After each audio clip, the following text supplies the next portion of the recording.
Sebagian upaya untuk memberikan kemudahan dan membantu masyarakat dalam pembuatan kartu identitas anak dan akta kelahiran, Kejaksaan Negeri Oku Selatan bekerja sama dengan Disduk Capil, Dinas Pendidikan dan Dinas Sosial mendistribusikan kartu identitas anak. Pendistribusian kartu identitas anak yang akan berlangsung selama 2 hari ini merupakan bentuk program pendampingan hukum CPN di bidang perdata dan tata usaha negara Kejari Oku Selatan dalam permohonan pembuatan identitas anak bagi para pelajar.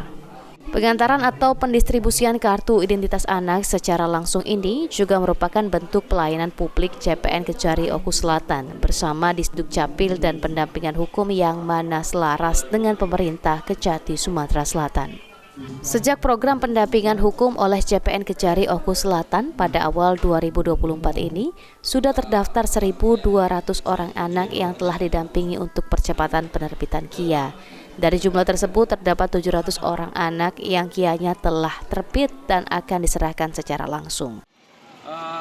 Kegiatan hari ini adalah program dari Kejaksaan Negeri Oku Selatan bekerja sama dengan pemerintah Kabupaten Oku Selatan melalui Dinas Pendidikan, Dinas Disduk Capil dan Dinas Sosial untuk mempercepat, mendorong mengeluarkan kartu identitas anak kepada anak-anak yang dalam kategori keluarga kurang mampu. Itulah bentuk pendampingan hukum kami Kejaksaan Negeri Oku Selatan kepada pemerintah Kabupaten Oku Selatan. Sri Fitriana, PAL TV.